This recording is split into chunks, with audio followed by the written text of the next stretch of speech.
Allez bien, on se retrouve pour une petite analyse.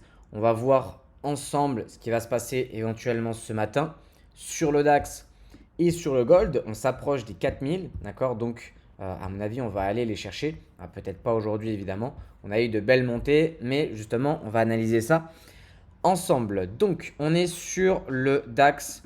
Donc, le DAX en daily, on peut voir qu'on a bel et bien récupéré cette liquidité.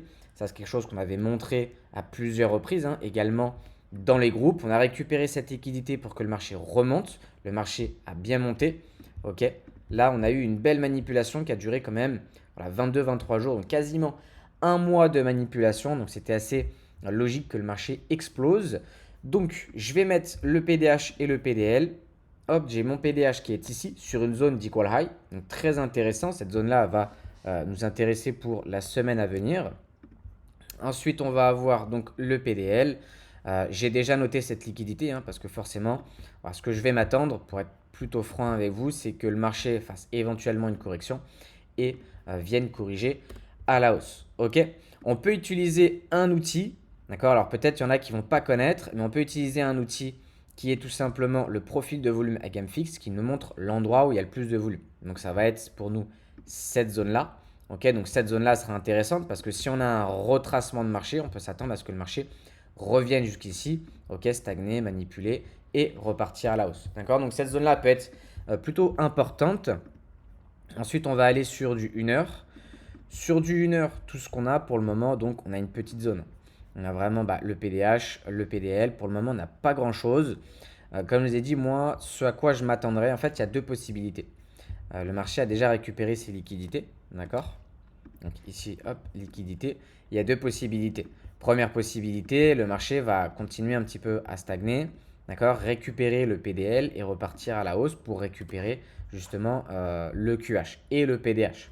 D'accord? Maintenant, il y a une autre possibilité, c'est que le marché tout simplement continue de monter légèrement, casse, vient récupérer des liquidités plus basses avant de partir à la hausse. Et la troisième possibilité qui m'étonnerait, d'accord, mais c'est tout à fait possible, c'est que le marché monte directement. D'accord? Mais c'est possible. Ok? En général, même si on a des grosses montées comme ça, si on voit que le marché est en train de ranger, donc il est en train en fait d'accumuler, c'est possible qu'il reparte directement à la hausse s'il a récupéré suffisamment d'ordre. Encore une fois, là, on n'est pas devin. L'objectif, c'est d'avoir des prévisions. Et pour le moment, voilà les zones que je vais noter, hein. Donc là, je vais aller sur du 15 minutes pour que ça soit un peu mieux visible. Voilà, pour moi, les zones que je vais noter, ça va être donc ce PDH, ce PDL, pardon. L'objectif, ça va être de venir le récupérer pour aller faire des plus bas. Ok. Et ensuite, on va avoir ce PDH. Ici, on peut voir également qu'on a récupéré tac, la petite zone d'order block. Le marché a plutôt bien réagi dessus. Ici, on est en train de créer une trendline de liquidité. Donc la trendline, c'est quoi? C'est tout simplement à force tout simplement, quand le marché revient plusieurs fois dessus, en fait, beaucoup de personnes vont tenter d'acheter et ça crée de la liquidité. Donc, en fait, on crée de la liquidité un petit peu partout et c'est tout à fait normal quand on a ce genre de montée sur le marché. Ok, ce genre de montée-là, c'est normal. Si vous regardez par tout ce qui se passe, on peut même retourner sur du 4 heures. Regardez, sur du 4 heures, on a une énorme chute et que fait le marché? Il stagne. Ensuite, il rechute pour récupérer des liquidités. Ok, et il stagne. C'est très très rare qu'on ait ce genre de mouvement où le marché chute et plutôt il remonte directement. On a toujours un petit moment, on va dire, où le marché va accumuler. Ici, c'est pareil, on monte, on accumule. Alors là, on est sur des bougies en 4 heures, hein. Donc ça reste une accumulation sur quasiment une journée. D'accord? Ça reste une belle accumulation. Donc ici, on accumule pour rechuter. Ok. Ici, encore une fois, c'est du 4 heures. Ça veut dire que c'est quasiment une journée où on accumule, on crée de la manipulation et ensuite on repart dans l'autre sens. Et là, c'est un petit peu ce qu'on est en train de faire. Ok. C'est un petit peu ce qu'on va faire potentiellement aujourd'hui avant de rechuter et aller chercher les PDH. Donc voilà un petit peu ma vision pour le DAX. Évidemment, après, tout ce qui est trading, tout ce qui est analyse, tout ce qui est entrée en position, etc., ça, on le verra plus dans les groupes privés. Ok, là, c'est juste pour vous donner une vision, encore une fois. Donc pour le moment, moi, je m'attendrai plus à ce que le marché, excusez-moi, chute, d'accord, légèrement pour potentiellement repartir à l'eau. Ce serait plus ça ma vision. Maintenant, voilà, faire attention, on a quand même récupéré cette liquidité. Donc, c'est pas impossible. Et pour moi, il y a un faible pourcentage, mais c'est pas impossible que le marché monte directement.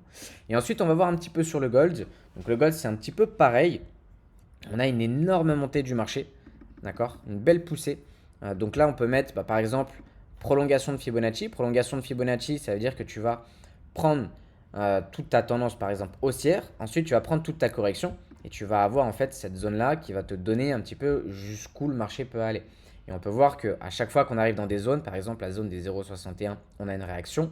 La zone des 100% quasiment, on a eu une réaction. Ok. Et donc le marché, voilà. Pour aller récupérer les 4000, il faudra qu'il aille jusqu'ici. Donc, pour moi, quand on a ce genre de zone, ça veut dire que le marché va potentiellement corriger. Hein, il n'ira pas le chercher aujourd'hui, je pense, encore une fois, d'un coup sec. Je pense que là, on va avoir une petite correction pour aller rechercher justement cette liquidité. Ok, enfin, plutôt les 4000, une zone, à mon avis, que beaucoup de personnes attendent. Et tellement beaucoup de personnes l'attendent, voilà, c'est là où on va avoir beaucoup d'accumulation, beaucoup de manipulation. Donc, il faut faire attention à ça.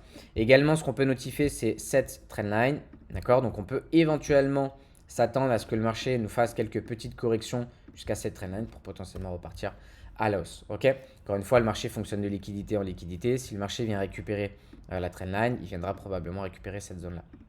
D'accord. Donc voilà un petit peu pour les analyses. Donc là, pour le moment, l'objectif ici sur le gold, à voir un petit peu ce qu'il nous donne. On est sur, donc là, on va aller sur du 5 minutes. Voilà. Si ici, on a vraiment la confirmation d'une baisse, l'objectif sera potentiellement d'aller chercher des ventes jusqu'à certains niveaux, jusqu'à un certain niveau pour aller ensuite repartir sur des achats. Donc voilà un petit peu pour ce briefing. J'espère encore une fois que ça vous plaira comme d'habitude. Et maintenant, toutes les personnes qui sont dans les groupes privés, on va trader tout ça ensemble, surtout avec Sébastien, et essayer de maximiser nos profits.